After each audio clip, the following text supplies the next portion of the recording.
If you just look at the world right now, the news alerts buzzing on your phone, the headlines on TV, you see a world that is obsessed with defense. We are all watching some of the most complex, high-stakes conflicts of our lifetimes unfold, and with them, this escalating arms race in defense of tech. But today, we're going to explore a completely different kind of defense, one that's about 2,500 years old, but might be more relevant right now than ever. We're talking about the ultimate defense, the protection of your mind. Okay, let's just dive right into this with a big question.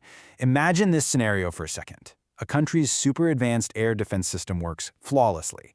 It intercepts every single incoming missile, secures the physical territory completely. A perfect shield, right?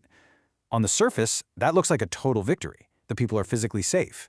But what about the inner territory? What if the people, what if you, are just left consumed by this burning hatred, this corrosive fear, a deep-seated need for revenge? If every single day is lived in a state of bitterness and rage, just waiting for the next attack, plotting payback, did you really win? If your body is saved but your mind is completely lost to the poison of malice, did you actually survive? This is the provocative question at the very heart of what we're talking about today. And that question, it leads us straight into our first section, a question of survival. So here, we're going to contrast how the modern world thinks about defense against this ancient and, frankly, far more radical perspective. We're going to unpack what we think we're protecting and what might be getting lost along the way. This slide probably looks pretty familiar, right? This is the language of our time. We see nations pouring billions, sometimes trillions of dollars into systems like the Iron Dome, into state-of-the-art stealth fighters, sophisticated drone jammers. You see warships deploying to tense waters as a show of force. And for us, for the civilians, it's that constant stream of news alerts on our phones. It's like a digital drumbeat of conflict that keeps us in a perpetual state of anxiety. This is our modern obsession with defense. It's all focused on hardware, on technology, on protecting the physical from the physical. And look, that makes sense. It's a necessary part of a dangerous world. But it's an incomplete picture. It assumes the only real threat is the one that comes from the outside. But for the rest of this explainer, we're going to set all of that aside. We are stripping away all the modern commentary, all the geopolitical analysis, even later interpretations. We are going straight back to the source, to the original words of the Buddha as they were recorded in the Pali Canon, which is one of the oldest and most authentic collections of his teachings. We're going to find out what he considered the ultimate form of defense, a defense designed to protect the one thing no missile shield ever can, our own mind. So this brings us to our second section and really to the heart of this ancient teaching, the simile of the saw. This comes from a text called the Kakacupama Sutta, and I gotta warn you, this is one of the most uncompromising and challenging teachings you might ever come across. It's designed to be. It's basically a spiritual stress test of the highest possible order. To really get what the Buddha is about to say, we first have to be really honest about our own minds. As human beings, we love a good loophole, right? Especially when it comes to our negative emotions. We might say, oh, I'm a peaceful person unless someone insults my family. Or I practice forgiveness unless what they did was just truly unforgivable. On a national level, it's we stand for peace unless our security is threatened. We are always looking for that exception clause, that one scenario where we feel completely justified and letting our anger and our hatred run wild, where we can tell ourselves that malice isn't just okay, it's necessary. The Buddha understood this tendency perfectly. He was a master psychologist. So, to make his point about the absolute necessity of protecting the mind, he didn't just offer up a gentle suggestion or a nice little aphorism. No. He constructed a scenario so extreme, so visceral and horrifying that it is designed to systematically just eliminate every single one of our unless clauses. He leaves us with absolutely no room to maneuver and no justification for hatred. He's about to take away all of our excuses. And here it is, the direct words from the sutta. I want you to really listen to this. Even if low-down bandits were to sever you limb from limb with a two-handled saw, anyone who had a malevolent thought on that account would not be following my instructions. Just let that sink in for a second. He doesn't just say bandits, he says low-down bandits. He's emphasizing their cruelty, that they have no redeeming qualities. This isn't some noble enemy. And the image, a two-handled saw, it's just agonizingly brutal and slow. It's the maximum imaginable physical torment. And in this ultimate moment of suffering, at the hands of the worst kind of people, the Buddha sets the standard. Even a single thought of ill will, a single flicker of hatred towards your torturers, means you have failed the test. Now, let's be real. Your first, very human reaction to hearing that is probably just disbelief. That's completely impossible. Or maybe you're thinking, that's just being passive, that's weak, you're just letting them win. And these are totally normal reactions, because this teaching runs counter to every single survival instinct we have. It seems to ask us to just be a doormat in the face of pure evil. But the Buddha isn't talking about physical survival here. He's not saying you shouldn't try to escape. He's talking about something else entirely. He's redefining what it actually means to win. So if he's not talking about physical survival, what is he talking about? Well, that brings us to our next section, as we enter what the Buddha considered the real battlefield. And it's not a place with borders and armies, it's the landscape inside your own mind. This slide lays out the two approaches perfectly. On one side, you've got physical defense. Its job is to stop external weapons, missiles, bullets, drones. It protects the body, and it relies on external hardware. On the other side, you have the ultimate defense. Its job is to stop internal poisons, hatred, ill will, revenge. It protects the mind, our consciousness, and it relies entirely on internal practice. The really crucial point here is that they are operating on two completely different battlefields. One is for the survival of the body, the other is for the integrity of the mind. And the Buddhist whole point is that if you win that first battle but you lose the second one, you've lost everything that truly matters. Here it is. This is the core insight of the entire teaching. When an enemy attacks you, their goal is to harm you, to destroy your peace and well-being. If you react by allowing your mind to get flooded with hatred, you are personally completing their mission for them. You are taking the poison they offered and you're drinking it yourself. They may have started the external attack, but you're the one who's carrying out the internal destruction. You are literally doing the work of destroying your own mind on their behalf. In a very real sense, you've become a collaborator in your own mental defeat. And the price we pay is immense. And it's not abstract. As you can see here, it's physical. That heart icon represents the stress, the elevated blood pressure, the cortisol flooding your system. It's like a slow-motion poison of chronic anger. It's mental.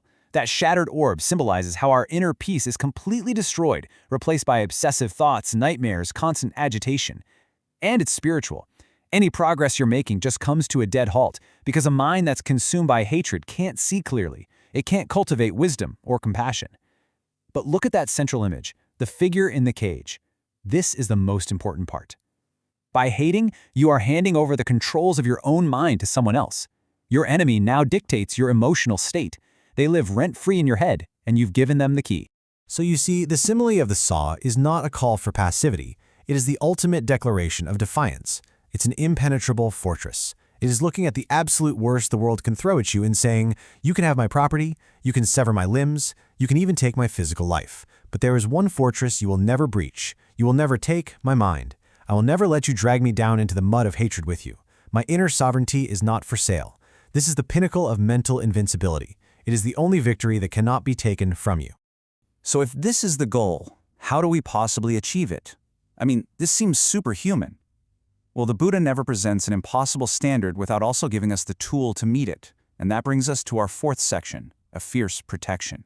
The tool was actually embedded in the original quote all along. After describing that horrific scene with the saw, the Buddha completes the instruction. He says, "We will abide pervading the all-encompassing world with a mind imbued with loving kindness, abundant, exalted, immeasurable, without hostility and without ill will." That's it. That's the tool. A mind that is filled, pervaded, saturated with loving kindness. Now we have to be very, very clear about what we mean by metta, or loving kindness.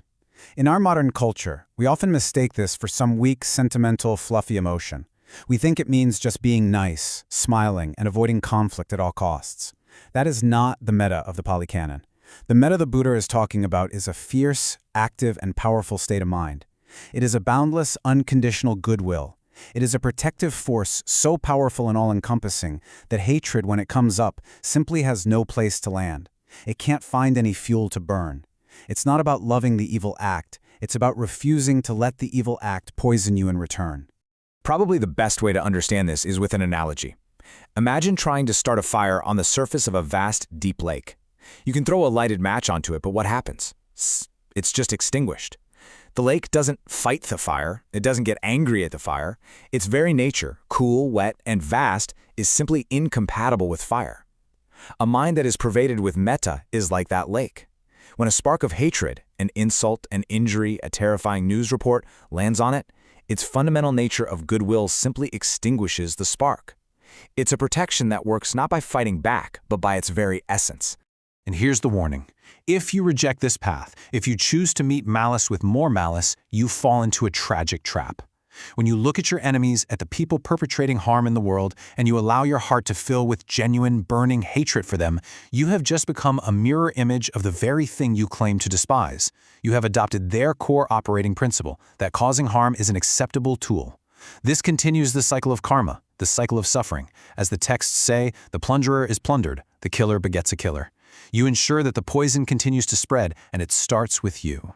So we have this incredibly high standard and this powerful tool.